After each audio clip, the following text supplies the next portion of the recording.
श्री कृष्ण दौड़े चले आए। अर्जुन ने अपने आप को श्री कृष्ण को समर्पित कर दिया था। अर्जुन होता हुआ भी नहीं था, इसलिए कि उसने जो कुछ किया अर्जुन के रूप में नहीं, श्री कृष्ण के सेवक के रूप में किया। सेवक की चिंता स्वामी की चिंता बन जाती है। अर्जुन का युद्ध अपने ही पुत्र बब्रुवाहन के साथ हो गया, जिसने अर्जुन का सिर धड़ से अलग कर दिया। और कृष्ण दौड़े चले आए। उनके प्रिय सखा और भक्त के प्राण जो संकट में पड़ गए थे। अश्वमेध यज्ञ का घोड़ा बब्रुवाहन ने पकड़ लिया और घोड़े की देखभाल की जिम्मेदारी अर्जुन पर थी। बब्रुवाहन ने अपनी मां चित्रांगदा को वचन दिया था कि मैं अर्जुन को युद्ध में परास्त करूंगा, क्योंकि अर्जुन चित्रांगदा से विवाह करने के बाद लौटकर नहीं आया था। और इसी बीच चित्रांगदा ने बब्रुवाहन को जन्म दिया था। चित्रांगदा अर्जुन से नाराज थी और उसने अपने पुत्र को यह तो कह दिया था कि तुमने अर्जुन को परास्त करना है, लेकिन यह नहीं बताया था कि अर्जुन ही तुम्हारा पिता है। और बब्रुवाहन मन में अर्जुन को परास्त करने का संकल्प लिए ही बड़ा हुआ। शस्त्र विद्या सीखी, कामाख्या देवी से दिव्य बाण भी प्राप्त किया अर्जुन के वध के लिए।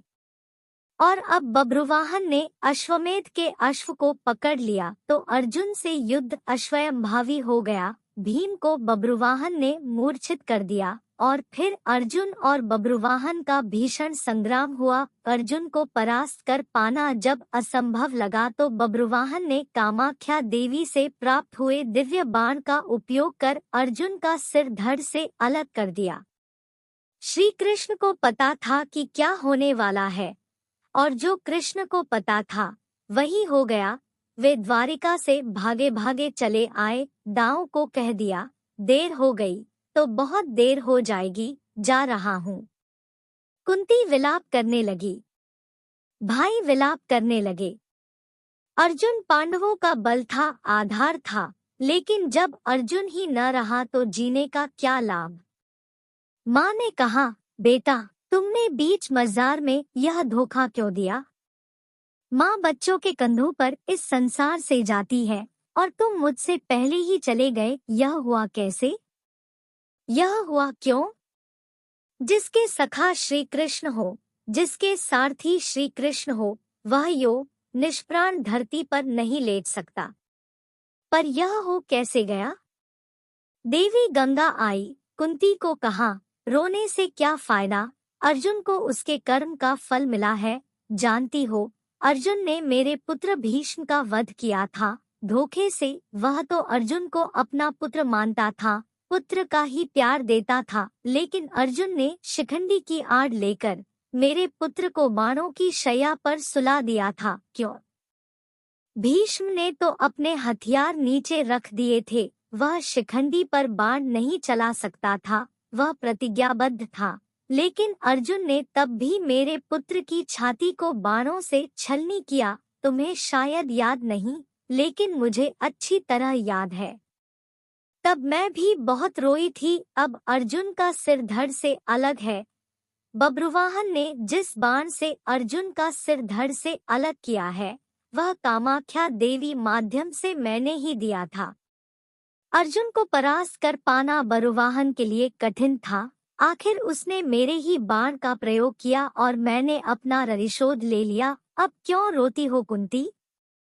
अर्जुन ने मेरे पुत्र का वध किया था और अब उसी के पुत्र ने उसका वध किया है। अब रोने से क्या लाभ? जैसा उसने किया वैसा ही पाया। मैंने अपना प्रतिशोध ले लिया। और प्रतिशोध शब्द भगवान श्री कृष्ण ने सुन लिया, हैरान हुए। अर्जुन का सिर धड़ सा अलग था और गंगा मैया भीष्म की मां अर्जुन का सिर धड़ से अलग किए जाने को अपने प्रतिशोध की पूर्ति बता रही है। श्री कृष्ण सहन नहीं कर सके। एक नजर भर अर्जुन के शरीर को, बुआ कुंती को, पांडु पुत्रों को देखा, बब्रुवाहन और चित्रांगदा को भी देखा। कहा, गंगा मैया आप किससे किससे प्रतिशोध की बात कर रही हैं? बुआ कुंती से, अर्जुन से, या फिर एक मां से? माँ कभी माँ से प्रतिशोध नहीं ले सकती। माँ का हृदय एक समान होता है, अर्जुन की माँ का हो या भीष्म की माँ का। आपने किस माँ प्रतिशोध लिया है? गंगा ने कहा, वासुदेव। अर्जुन ने मेरे पुत्र का उस समय वध किया था जब वह निहत्था था। क्या यह उचित था? मैंने भी अर्जुन का वध करा दिया उसी के पुत्र से। क्या मैंने गलत किया? मेरा प्रतिशोध पूरा हुआ। यह एक माँ का प्रतिशोध है।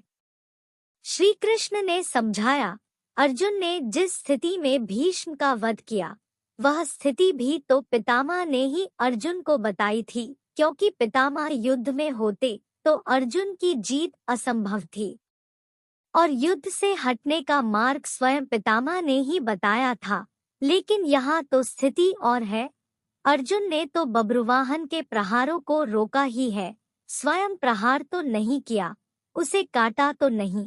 और यदि अर्जुन यह चाहता तो क्या ऐसा हो नहीं सकता था? अर्जुन ने तो आपका मान बढ़ाया है, कामाख्या देवी द्वारा दिए गए आपके ही बाण का प्रतिशोध लेकर आपने पितामह का, अपने पुत्र का भी भला नहीं किया। गंगा दुविधा में पड़ गई। श्री कृष्ण के तर्कों का उसके पास जवाब नहीं था। पूछा, क्या करना चाहिए? जो होना था सो हो गया, आप ही मार्ग सुझाएं। श्री कृष्ण ने कहा, आपकी प्रतिज्ञा पूरी हो गई, उपाय तो किया ही जा सकता है, कोई रास्ता तो होता ही है। जो प्रतिज्ञा आपने की वह पूरी हो गई। जो प्रतिज्ञा पूरी हो गई तो अब उसे वापस भी लिया जा सकता है, यदि आप चाहें तो। क्या नहीं हो सकता? कोई रास्ता तो निकाला ही जा सकता है। गंगा की समझ में बात आ गई और माँ गंगा ने अर्जुन का सिर धड़ से जोड़ने का मार्ग सुझा दिया।